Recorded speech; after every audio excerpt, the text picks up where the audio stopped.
and welcome to my channel, or welcome back to my channel. My name is Jay and this is a web of classic tales. If you're enjoying the videos, please like, subscribe, share, and comment. If you want notifications every single time a new video is uploaded, please click on the little bell icon. Today we will continue reading Jane Austen's Sense and Sensibility.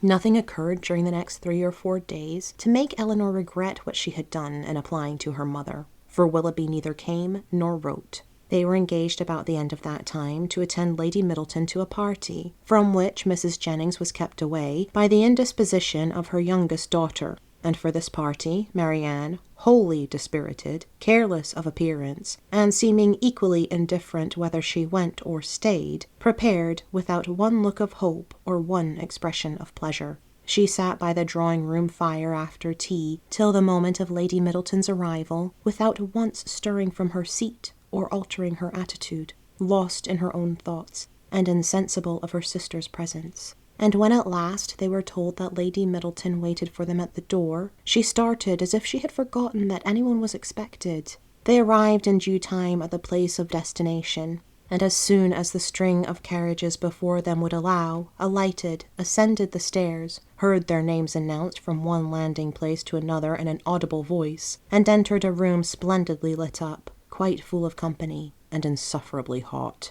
When they had paid their tribute of politeness by curtsying to the lady of the house, they were permitted to mingle in the crowd, and take their share of the heat and inconvenience, to which their arrival must necessarily add. After some time spent in saying little or doing less, Lady Middleton sat down to casino, and as Marianne was not in spirits for moving about, she and Elinor, luckily succeeding to chairs, placed themselves at no great distance from the table. They had not remained in this manner long before Elinor perceived Willoughby standing within a few yards of them, in earnest conversation with a very fashionable-looking young woman. She soon caught his eye, and he immediately bowed, but without attempting to speak to her or to approach Marianne, though he could not but see her, and then continued his discourse with the same lady.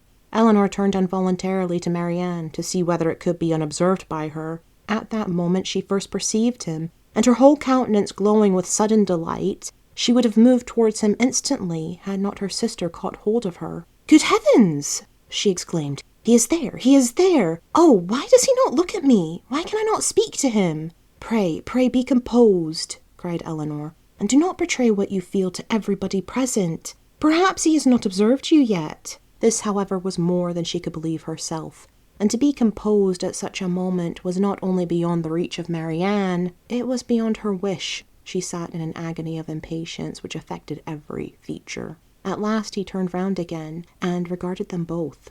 She started up, and pronouncing his name in a tone of affection, held out her hand to him. He approached, and addressing himself rather to Elinor than Marianne, as if wishing to avoid her eye, and determined not to observe her attitude, inquired in a hurried manner after Mrs. Dashwood, and asked how long they had been in town. Elinor was robbed of all presence of mind by such an address, and was unable to say a word, but the feelings of her sister were instantly expressed. Her face was crimsoned over, and she exclaimed in a voice of the greatest emotion, "Good gracious, Willoughby, what is the meaning of this? Have you not received my letters? Will you not shake hands with me?" He could not avoid it, but her touch seemed painful to him, and he held her hand only for a moment.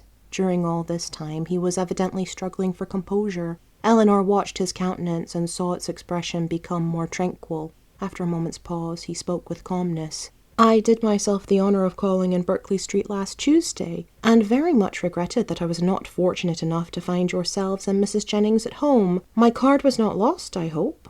"But have you not received my notes?" cried Marianne in the wildest anxiety. "Here is some mistake, I am sure, some dreadful mistake. What can be the meaning of it? Tell me, Willoughby, for heaven's sake, tell me, what is the matter?" He made no reply. His complexion changed, and all his embarrassment returned. But as if, on catching the eye of the young lady with whom he had been previously talking, he felt the necessity of instant exertion, he recovered himself again, and after saying, "Yes, I had the pleasure of receiving the information of your arrival in town, which you were so good as to send me," turned hastily away with a slight bow, and joined his friend. Marianne, now looking dreadfully white, and unable to stand, sunk into her chair. and Eleanor, expecting every moment to see her faint, tried to screen her from the observation of others while reviving her with lavender water. "Go to him, Eleanor," she cried as soon as she could speak, "and force him to come to me. Tell him I must see him again, must speak to him instantly. I cannot rest.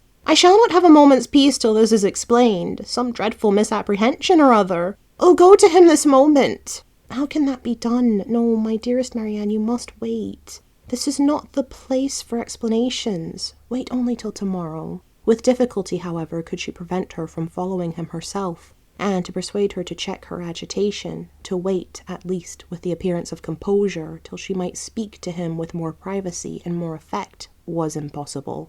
For Marianne continued incessantly to give way in a low voice to the misery of her feelings by exclamations of wretchedness. In a short time, Eleanor saw Willoughby quit the room by the door towards the staircase, and telling Marianne that he was gone, urged the impossibility of speaking to him again that evening as a fresh argument for her to be calm. She instantly begged her sister would entreat Lady Middleton to take them home, as she was too miserable to stay a minute longer.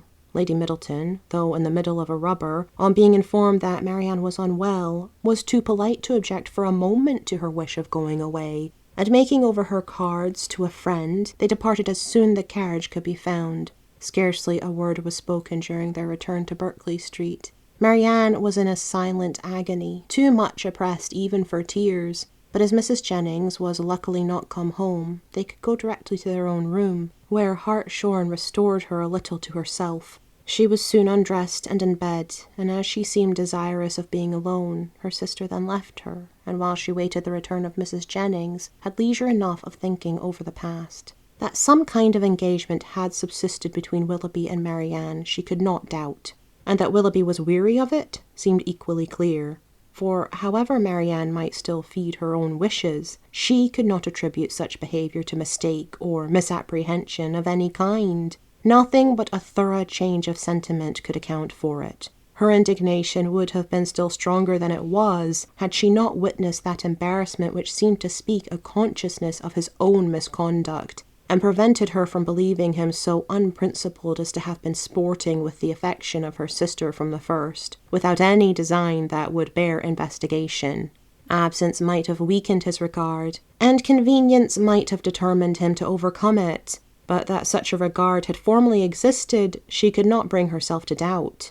As for Marianne, on the pangs which so unhappy a meeting must already have given her, and on those still more severe which might await her in its probable consequence, she could not reflect without the deepest concern.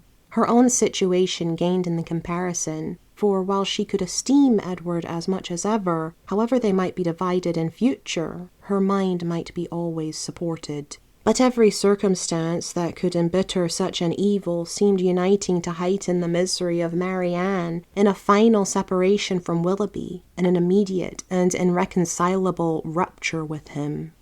Thank you for listening. This has been Jane Austen's Sense and Sensibility, Chapter 28. I've been Jay. This has been a Web of Classic Tales. Please like, subscribe, share, comment, click the bell icon for notifications. I hope you're having a fantastic day. Have a nice life, and I'll see you next time.